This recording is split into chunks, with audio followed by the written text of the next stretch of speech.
రకంగా ఇస్తాం, విధులు ఏ రకంగా ఇస్తాం, వారి గౌరవాన్ని ఏ రకంగా పెంచుతామో ఒక మెసేజ్ ఇవ్వాలని చెప్పి రేపు వర్క్షాప్ కూడా ఏర్పాటు చేసుకున్నాం. ఈరోజు రాష్ట్రంలో సగభాగం ఉన్నటువంటి బలహీన వర్గాలు బాధ ఆవేదన కలుగుతుంది. ప్రతి వాడు మాట్లాడతాడు. ఈ జగన్మోహన్ రెడ్డి మాట్లాడతాడు, బీసీలంటే బ్యాక్వర్డ్ క్యాస్ట్ కాదు, బ్యాక్ బోన్ అని. మాట్లాడడానికే మాటలు. స్వాతంత్ర భారతదేశంలో ఈ 5 సంవత్సరాల్లో ఎప్పుడు కూడా బీసీల మీద ఒక ప్రభుత్వం, ఒక నాయకుడు ఇటువంటి దమనకాండ ఎప్పుడు కూడా చేయలేదు.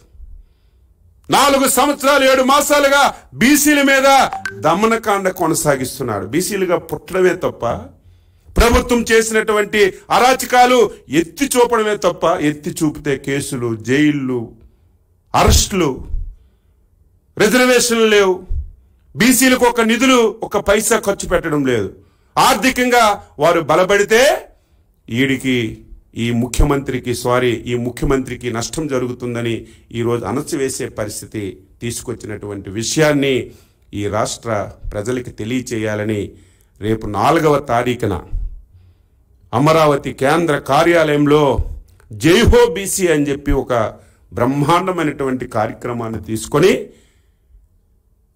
ఇంటింటికి ప్రతి బీసీ తలుపు తట్టాలని ఒక నిర్ణయం తీసుకున్నాం. ఈరోజు రాష్ట్రంలో జరుగుతున్నటువంటి అరాచక, అవినీతి, అసమర్థ పాలన నుంచి ప్రజలకు విముక్తి కలిగించి అన్ని వర్గాల ప్రజలు భవిష్యత్తుకి భరోసా కలిగించేందుకు తెలుగుదేశం పార్టీ జాతీయ అధ్యక్షులు గౌరవనీయులు శ్రీ నారా చంద్రబాబు నాయుడు గారు 5వ తారీఖు నుంచి 29వ తారీఖు వరకు 22 పార్లమెంటుల్లో పర్యటించి ప్రజలకి చైతన్యపరచాలని ఒక నిర్ణయం తెలుగుదేశం పార్టీ తీసుకుంది. ఆ కార్యక్రమం పేరే రా కదలిరా.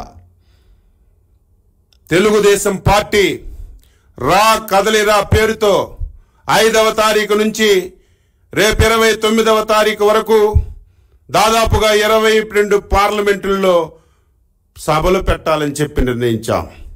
రోజుకు 2 పార్లమెంటుల్లో జరిగినటువంటి బహిరంగ సభల్లో చంద్రబాబు నాయుడు గారు పాల్గొంటారు.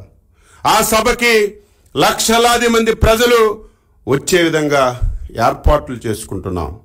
ఆ సభలో జగన్ పాలన పైన ప్రజలు విసిగిపోయి ఒక ప్రభంజనంలాగా కదలి రావటానికి సిద్ధంగా ఉన్నారు.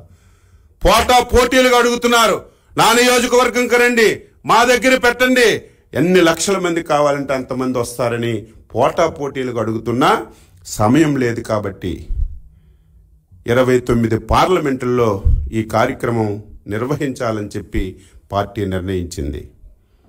1983లో విశ్వవిఖ్యాత నట సార్వభౌముడు స్వర్గీయ నందమూరి తారక రామారావు గారు తెలుగుదేశం పార్టీ స్థాపించినప్పుడే తెలుగుదేశం పార్టీ పిలుస్తుంది రా కదలిరా అనే ఒక పిలుపివ్వగానే తెలుగు జాతి మొత్తం ఏకతాటిపైకి వచ్చింది. నేడు కూడా 83 నాటి పరిస్థితులే ఇక్కడ పునరావృతమవుతున్నటువంటి సంగతులు. అంతకంటే దారుణమైనటువంటి పరిస్థితులు ఈ రాష్ట్రంలో ఉన్న విషయాన్ని కూడా ప్రజానీకానికి తెలియచేస్తున్నాను. లక్షలాదిగా తరలివచ్చే ప్రజలకు అవసరమైనటువంటి అన్ని ఏర్పాట్లు చేయడానికి పార్టీ నిర్ణయం తీసుకుందని ఈ సందర్భంగా తెలియజేస్తూ ఆంధ్రప్రదేశ్ పూర్వ వైభవాన్ని తీసుకురావడం ఒక్క తెలుగుదేశం పార్టీకే సాధ్యమవుతుందని ప్రతి ఒక్కరూ నమ్ముతున్నారు. మళ్ళీ మా జీవితాలు బాగుపడతాయి, చెడిపోయిన ఈ రాష్ట్రం మళ్ళీ గాడిలో పడుతుంది.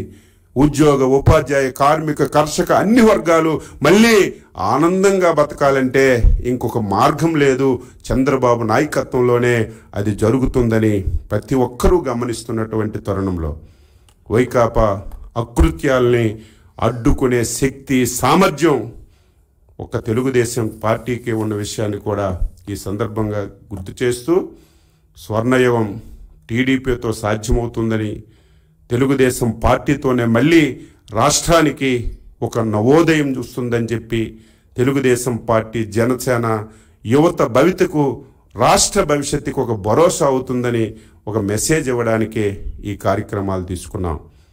ఈరోజు బీసీలకి 40,000 కోట్ల సబ్ ప్లాన్ ఖర్చు చేస్తే ఈయన వచ్చిన తర్వాత ఒక పైసా లేదు.